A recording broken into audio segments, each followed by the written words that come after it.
हिंदुस्तान के चुनाव में धीरे धीरे पाकिस्तान ये शब्द जबरदस्त तरीके से सुनाई देने लगा है। आज अमित शाह ने अपनी रैली में बार बार पाकिस्तान का नाम लिया, इशारों में नहीं सीधा नाम लेकर हमला बोला। पाकिस्तान में भी भारत के चुनाव का जिक्र जोर शोर से हो रहा है, बार बार हो रहा है।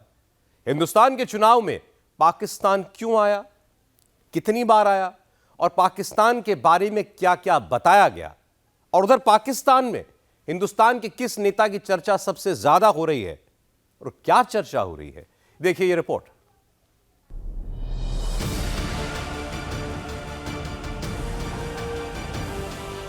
जब आतंकवाद, सीमा पार से गोलीबारी ये चुनाव के मुद्दे ही नहीं है। पाकिस्तान से हर रोज आलिया, मालिया, जमालिया आते थे और बम धमाके कर कर चले जाते थे। अब तक जो हुआ है वो तो ट्रेलर है, ट्रेलर। भारत का चुनावी सीजन पाकिस्तान को बहुत महंगा पड़ रहा है। तो भारत की जनता में ये बात एस्टैब्लिश हो गई कि भाई हमारी सरकार बड़ी दलेर है और वो कुछ भी कर सकती है। This is not war. This is a covert assassination campaign. बहुत अग्रेसिव एटीट्यूड है अपने एम्बिशन को परसू करने का।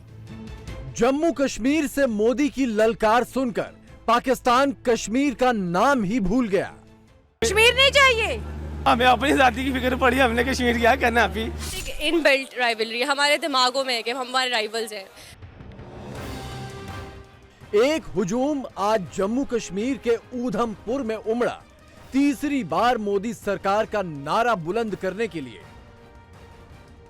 तो एक हुजूम कश्मीर के दूसरी ओर पीओके से सटे पाकिस्तान के खैबर पख्तूनख्वा में भी उमड़ा, शहबाज सरकार को उखाड़ फेंकने के लिए।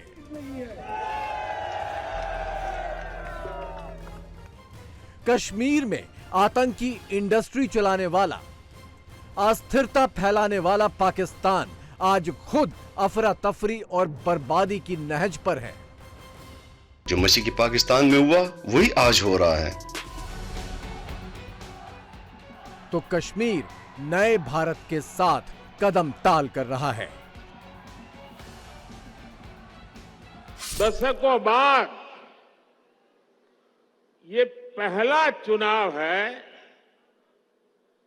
जब आतंकवाद, अलगाववाद,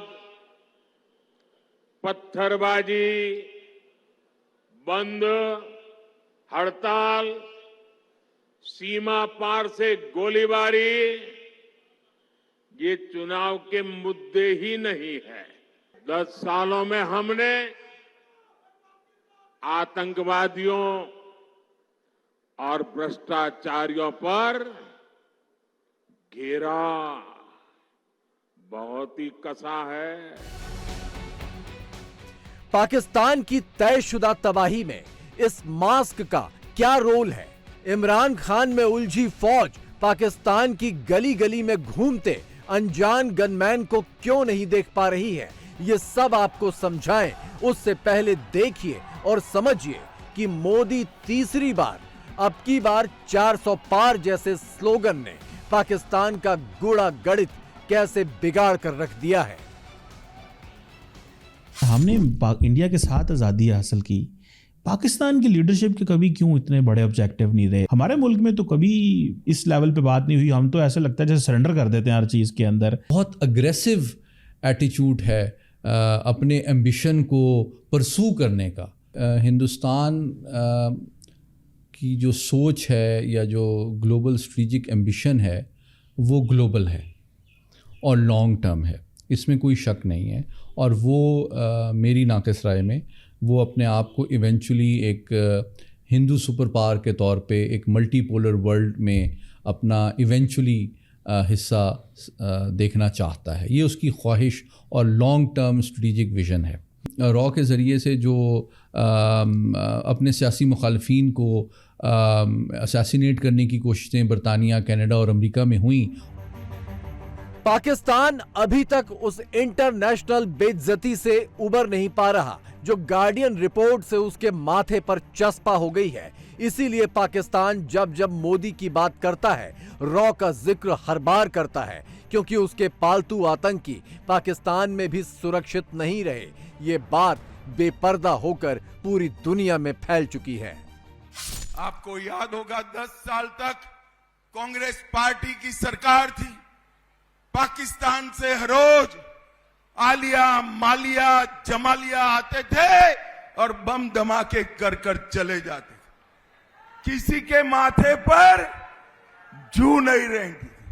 मोदी जी आए, उन्होंने फिर से गलती करी, उरी और पुलवामा में धमाका किया, मगर वो भूल गए कि मनमोहन सिंह की सरकार नहीं है, नरेंद्र मोदी की सरकार है। नरेंद्र मोदी की 10 ही दिन में सर्जिकल स्ट्राइक और एयर स्ट्राइक कर पाकिस्तान के घर में घुसकर आतंकवादियों का सफाया करने का काम नरेंद्र मोदी जी ने किया। 2014 के बाद भारत ने पाकिस्तान पर सबसे बड़ा एक्शन 2016 में सर्जिकल स्ट्राइक और 2019 में बालाकोट एयर स्ट्राइक के जरिए लिया। भारत ये दावा खुलकर करता भी है, लेकिन पाकिस्तान खुद ऐलान करने लगा है कि भारत ने अंदर घुसकर उसकी जमीन पर 20 से ज्यादा आतंकियों को मार गिराया। मोदी को इसके आगे कुछ और कहने की जरूरत ही नहीं है। भारत की जनता में ये बात एस्टैब्लिश हो गई कि भाई हमारी सरकार बड़ी दलेर है और वो कुछ भी कर सकती है। और फिर पाकिस्तानी भी उसको इंडोर्स कर रहे हैं कि जी आपने मारा था। इसका मतलब है कि आपके मुल्क में घुस के कोई भी कुछ कर दे, आप इस काबिल ही नहीं है उसको रोक सके। मुझे याद है पाकिस्तान ने 2-1 बार इस तरह की स्टेटमेंट दी थी, इंडिया पीछे हो सकता है, मगर बहुत सारे लोग जो मारे गए थे उनके बारे में तो पाकिस्तान ने कोई स्टेटमेंट भी नहीं दी थी। तो इसका मतलब ये था कि पाकिस्तान ऑन बोर्ड था। ये तो रियलिटी है, जो बंदे मारे गए पाकिस्तान ने मारे, किसने मारे, पाकिस्तान के अंदर ही मारे हैं ना। रिस्पॉन्सिबिलिटी तो पाकिस्तान की बनती है ना, अपने शहरियों को नहीं बचा सका। कई लोग मारे जा रहे हैं, कई सालों से ही सिलसिला चल रहा है, कोई नहीं बोले। गार्डियन की रिपोर्ट छपने पे बोल पड़े। अच्छा, अब ये अगर बोले भी हैं तो ढंग से बोले।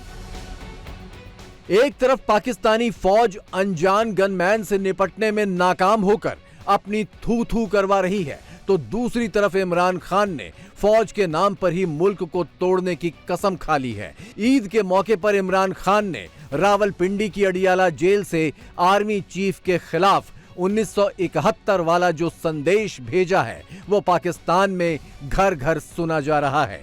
जो मशीकी पाकिस्तान में हुआ वही आज हो रहा है। मशीकी पाकिस्तान में मुजीबुर रहमान का मैंडेट चोरी करके मुल्क तोड़ा गया। मुजीबुर रहमान इलेक्शन जीत गया था। मशीकी पाकिस्तान की तरह अब भी हमारा मैंडेट कम करके हमें कंट्रोल करने की कोशिश की जा रही है। सारी कौम को पता है कि जनरल आसिम मुनीर मुल्क चला रहा है। जनरल आसिम मुनीर ने मुझे तोड़ने के लिए तोशाखाना रेफरेंस में बुशरा बीबी को सजा दिलवाई। मुझे और मेरी बीवी को कुछ होता है तो जनरल आसिम मुनीर जिम्मेदार होंगे। इमरान खान की फौज से जंग और पाकिस्तान में अनजान गनमैन का खौफ, इन दोनों के बीच कनेक्शन क्या है?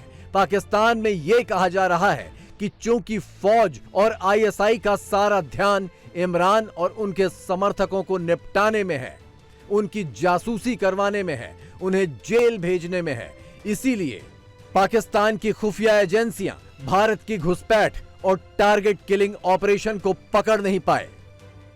पाकिस्तान की शायद इंटेलिजेंस एजेंसीज पिछले कुछ सालों में जो इंटरनल क्रैकडाउन है उसमें ज्यादा बिजी हैं और इसलिए शायद वो रिसोर्सेज एलोकेट नहीं कर सकती, सुन नहीं सकती। जब आपकी कान आंखें इमरान खान को या वजाहत खान को या जजेस को देख रही हों तो शायद आप देख नहीं सकते कि पीछे से जो एक्चुअली आपका पुराना हरीफ है वो क्या कर रहा है। ये जो है बिल्कुल अलग किस्म का असैसिनेशन प्रोग्राम है। This is not war, this is covert assassination campaign run from a third country using international syndicates, using hitmen.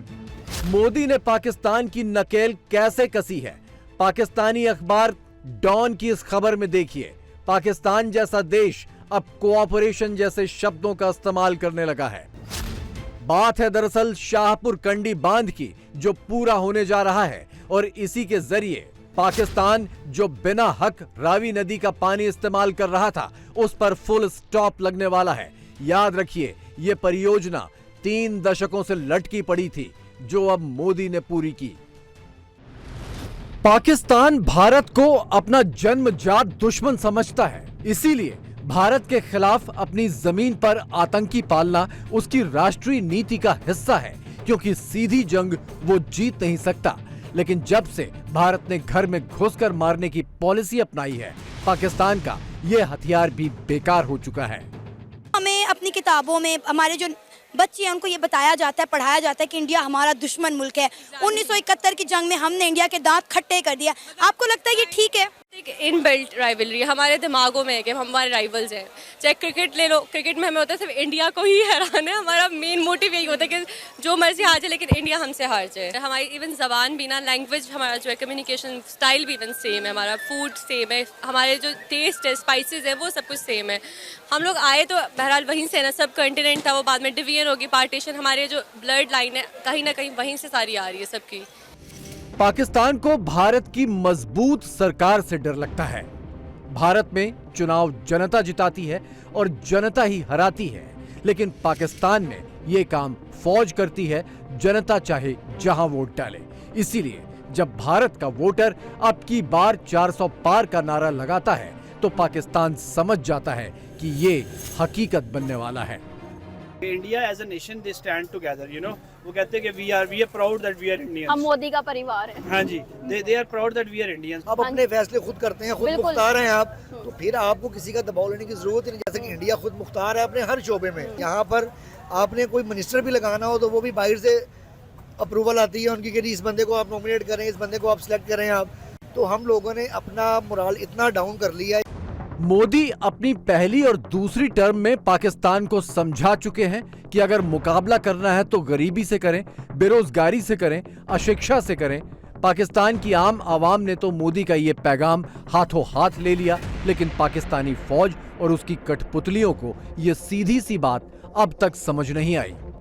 Pakistani को पढ़ाया जाता है कि दुश्मन है हमारा, उनके साथ ये जंग हुआ था, ये जैसा कुछ ऐसा है नहीं, लेकिन हमें सिर्फ ये बताया जाता है कि इंडिया तुम्हारा दुश्मन है, तुमने इसके खिलाफ जाना है। लेकिन जो हमें ये सिखाते हैं, असल में ये लोग कारोबार करते हैं।